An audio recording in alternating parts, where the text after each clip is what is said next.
no surprise that the Looney Tunes are probably one of the most influential cartoons to ever exist, truly encapsulating what it means to stand out in the world of animation, with just about every detail and frame saying something powerful. And let me tell you, its influence stems across generations, and still in the popular culture, from language and comedy to animation and storytelling, solidifying its status as an enduring touchstone for generations. Like, where would we be without phrases like, "What's up, Doc?"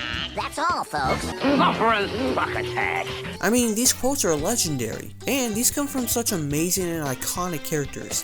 Daffy Duck and his goofy, egocentric antics, Wile E. Coyote and his relentless pursuit of the Roadrunner, and of course the witty and anarchic spirit of Bugs Bunny, a breakout character who really just shines on his own, whether outsmarting foes, just being a wisecrack, or even being ahead of his time with cross-dressing back in the day. What a bi-icon. But with such amazing characters, there are always a couple that get shuffled in the mix, never really having their time in the spotlight as much. That could be characters like Melissa Duck, who always felt like a throwaway love interest for Daffy, or Cool Cat, a character that fell off so hard he became a running joke on a Sylvester and Tweety spin-off show. May I cream you? But then there's those characters that get a little bit of screen time from time to time, that eventually have fans rooting for them in the long run. Beaky Buzzard is a perfect example, having shown some minor appearances throughout the Looney Tunes franchise, playing both villain and hero.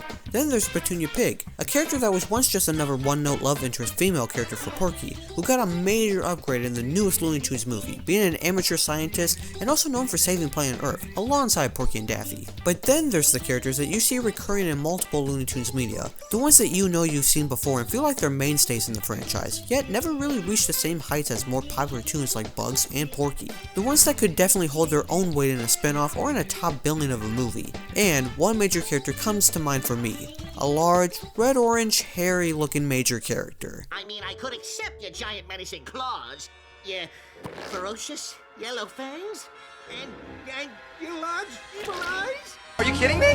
That's sick! One of the more unique looking characters in the franchise, Gossamer is one of those characters that has such a recognizable look, yet it's a wonder why he was never utilized properly in recent years. With that glorious red, hairy, monstrous fur, those gargantuan clawed fingers, and those glistening sneakers he wears, he's the whole package, baby! Oh no, he's hot! And yet, here you are, watching this video about me explaining why Gossamer is still one of the most underrated Looney Tunes characters after all these years, even with a couple of spotlights on him in the mainstream. And that's pretty much what I'm gonna do. But before we get to that, let's reverse time a little bit to the 1940s, to where a furry red monster got his beginnings. My full name is Charles Martin Jones. This is not where I really belong. I belong behind the camera. So, this is animator Chuck Jones, a pretty recognizable figure in the Looney Tunes franchise back in the 40s and 50s. He's pretty much known for making some of the best shorts, including famous works such as Duck Amuck, One Froggy Evening, and the critical darling What's Opera Doc.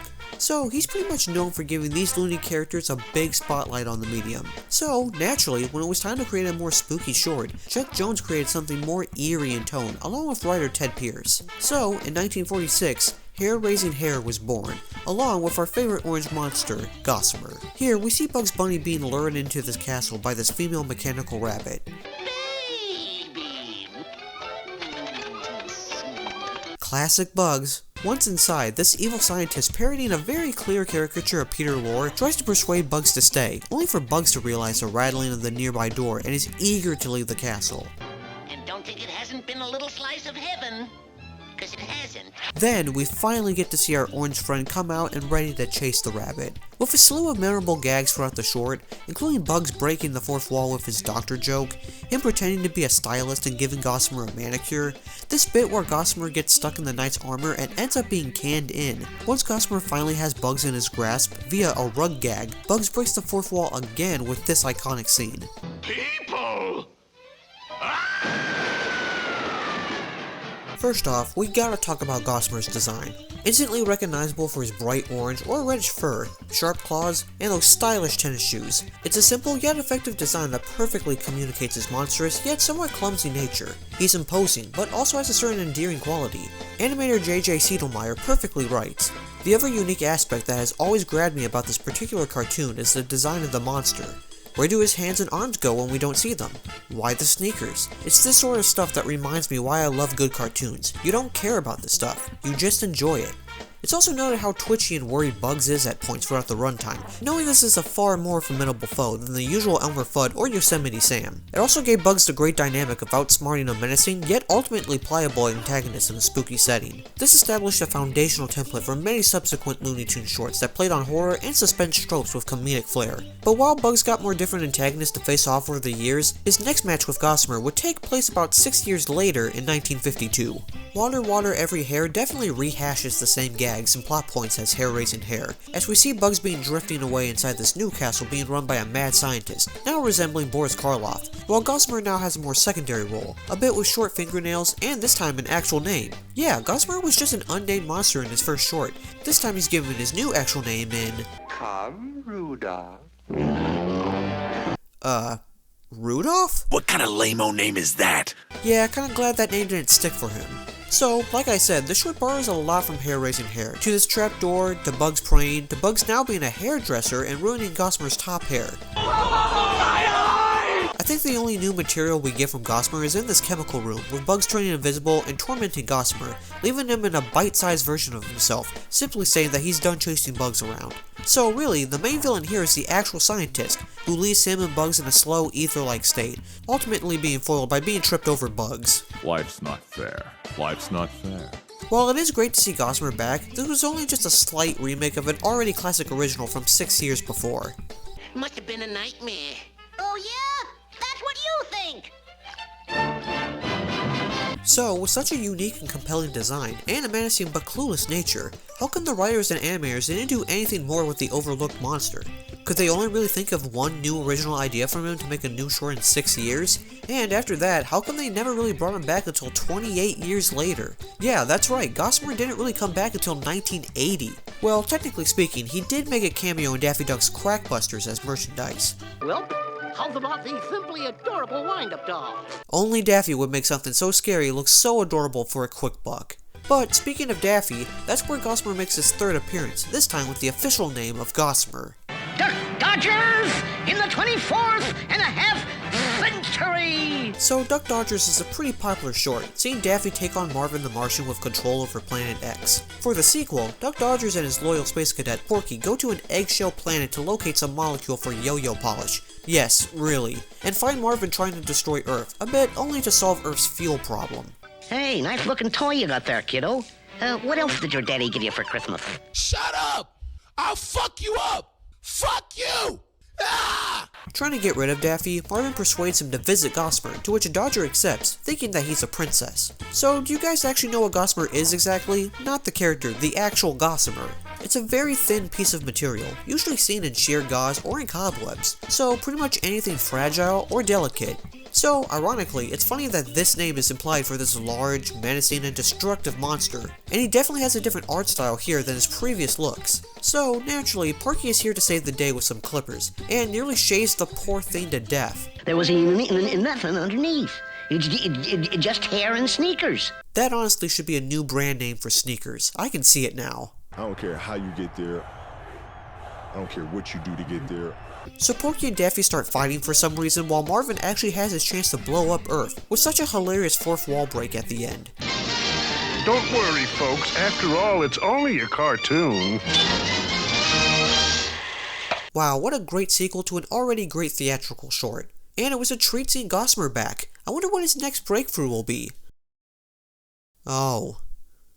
Hello, darkness, my old friend. So, yeah, with theatrical shorts of Looney Tunes not becoming so prominent anymore, and with the franchise now taking on the TV format, Gossamer really got lost in the shuffle for a while. But that doesn't mean that he can't find himself in little cameos from time to time.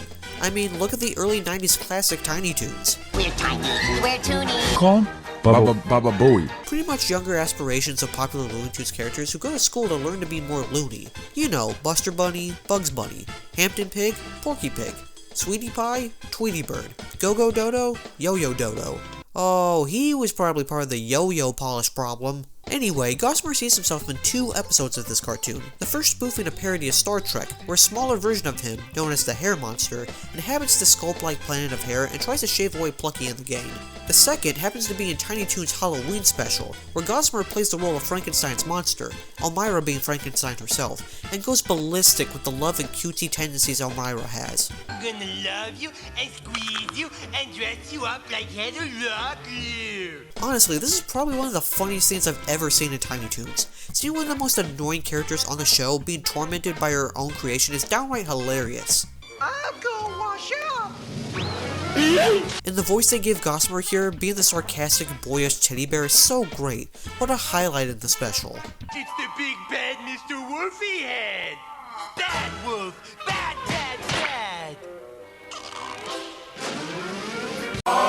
Now, Gossamer has made some smaller cameos down the road too. You got him being a patron in 1995's Carrot Blanca, him being in the crowd in Space Jam, and also got to be in 2 episodes of Sylvester and Tweety Mysteries. Heck, he even got the baby treatment in one of the Looney Tunes' more cash-grabby series, well, Baby Looney Tunes. Here, he's seen being friends with Pepe Le Pew of all people. Gossamer, I would advise who you choose to be friends with in the future. He's a little touchy. Speaking of weird spin-offs, remember the Lunatics?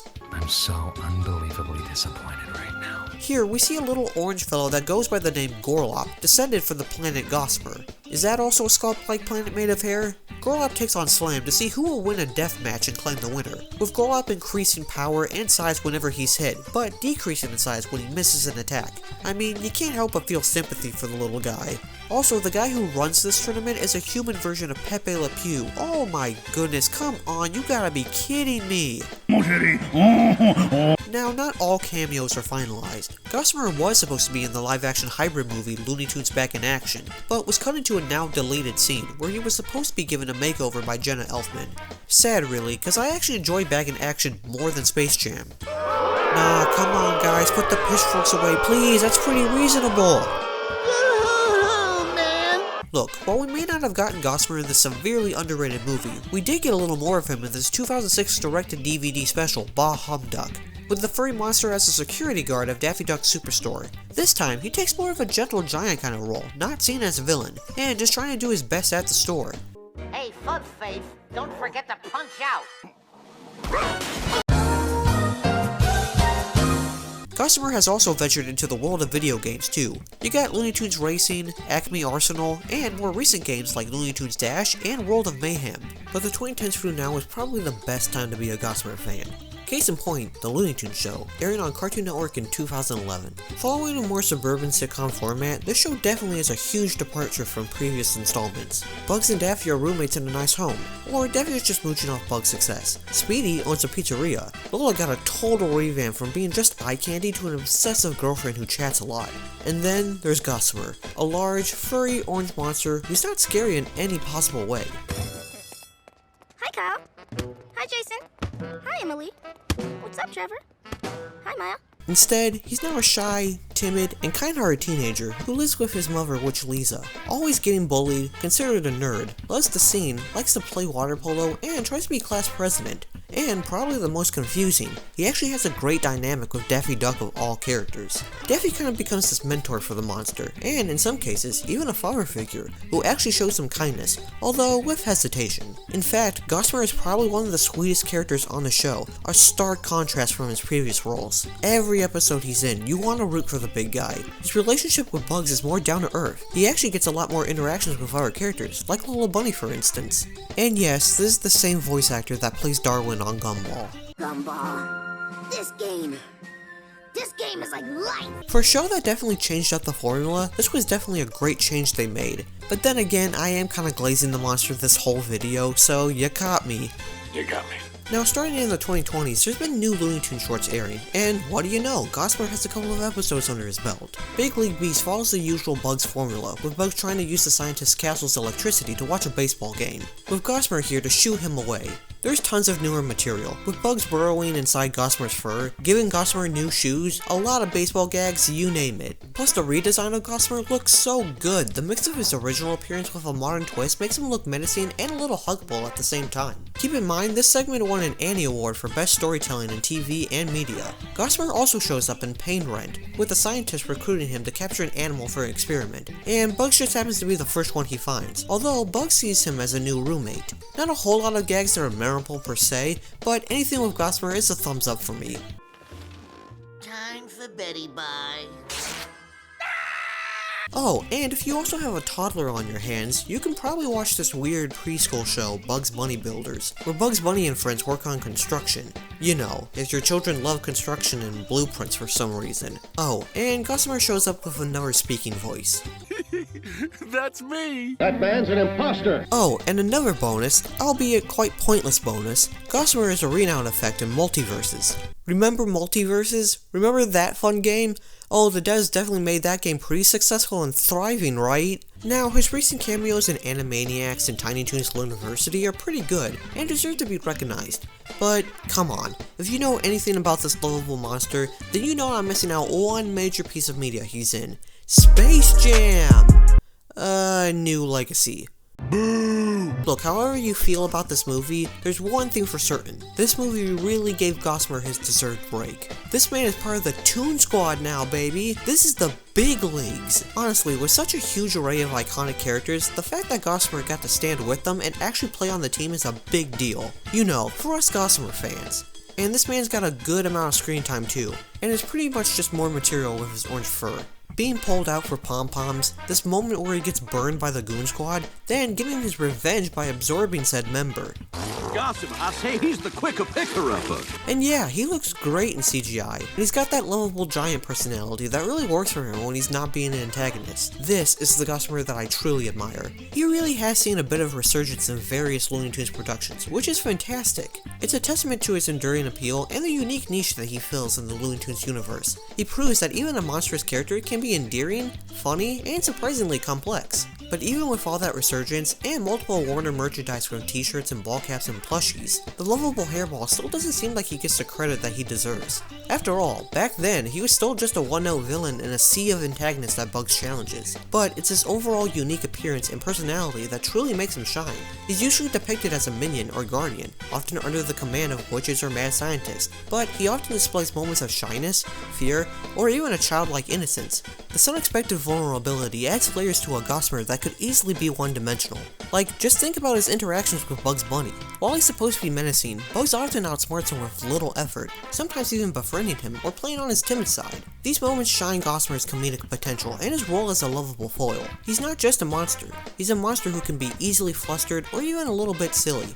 And his limited dialogue also contributes to his appeal. He often communicates through grunts, growls, or simple, almost childlike phrases. This adds to his mystique and allows his actions and expressions to speak volumes. So, I have a favor to ask. Next time you're rewatching some classic Looney Tunes, keep an eye out for Gossamer. You might just find yourself appreciating this underrated character a little more. And, maybe, Warner Brothers might give this guy more than just a quick cameo later down the road.